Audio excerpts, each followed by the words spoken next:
Hello again. Welcome to the second week of the course.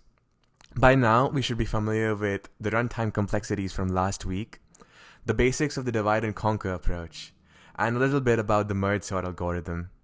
Since we are about to start working on our assignments, I wanted to make a video about how this class uses a specific format for our answers, which should be important to keep in mind for a complete analysis. Today we'll be using an algorithm that we have learned in this course to solve a type of problem that you might see in your assignments or in your interviews. And here we go. Let's first outline the format that we just talked about. There are three specific components that we look for while grading: the actual algorithm itself, a proof of correctness, and an analysis of your running time. While that might seem like a lot at first, we also treat any algorithm that has been taught by the instructor to be a part of a black box. You don't need to worry about those. You do not need to prove their correctness, and you may just state the running time the instructor arrived at, unless you make modifications to it, of course. If you do make modifications to it, you will have to justify how the modifications affect the correctness and the running time.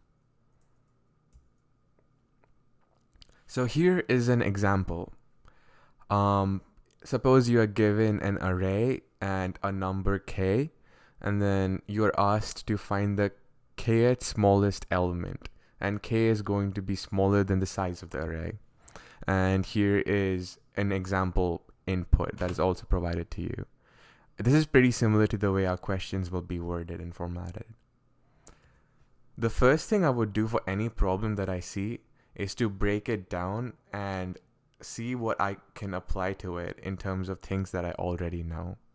For this problem, the first thing I would notice is that I cannot find the kth smallest element very optimally without using additional data structures if the array is ordered randomly.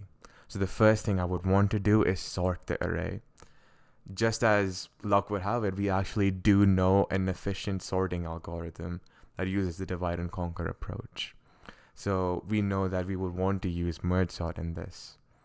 And once we have a sorted array, we know that the k minus 1th element, if you assume indexing begins from 0, will be the kth smallest element if it is ordered in ascending order. And that's essentially our answer. We just need to write it down in the appropriate format. So first we would write the algorithm down. In the algorithm, we would need to consider what is our input, write that down, and then talk about the algorithms we run on the input and how we modify the data that is passed in. And after all our modifications are done, we also need to state what our algorithm returns at the end of those operations. And that should be pretty much what you need to write about in your algorithms. And when it comes to the runtime analysis, you need to analyze the cost of going through the data that was given to you and applying the processes and algorithms from the black box that you will be using to arrive at your answer, and the cost of returning the output. And once you have those, you can simplify it, and that should be your answer. And lastly, for the proof of correctness, it essentially just talks about why your algorithm is going to give you the right answer.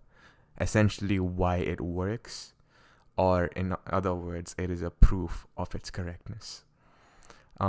This might be a very easy example. It is just to get you started. As the semester progresses, the in-class problems and the homework might get more complicated, but this is a good place to start, and we will also be covering the more complicated answers and algorithms as we move forward in the semester. When I was taking this course, I also had a few questions as I started working on these assignments, so I'll just go over the answers to those that I found as my semester had progressed. The first question was like, do my answers need to be in a bulleted list? The answer is no, but it helps. Do my sections have to be separately outlined in my answers?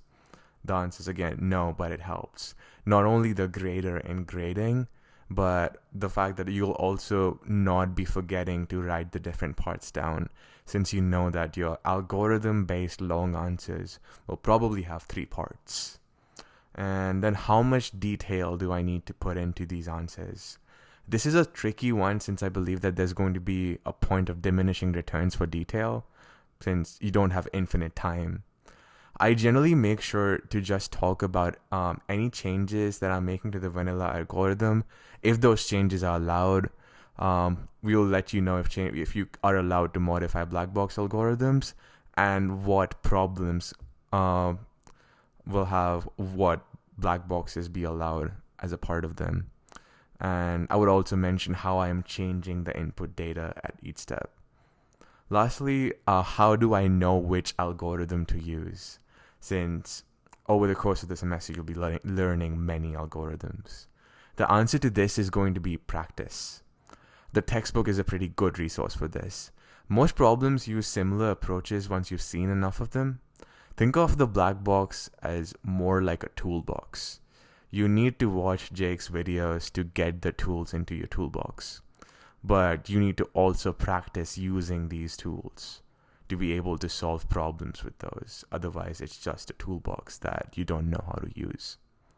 And that's pretty much everything that I had for this week. I wish you the best for the first homework.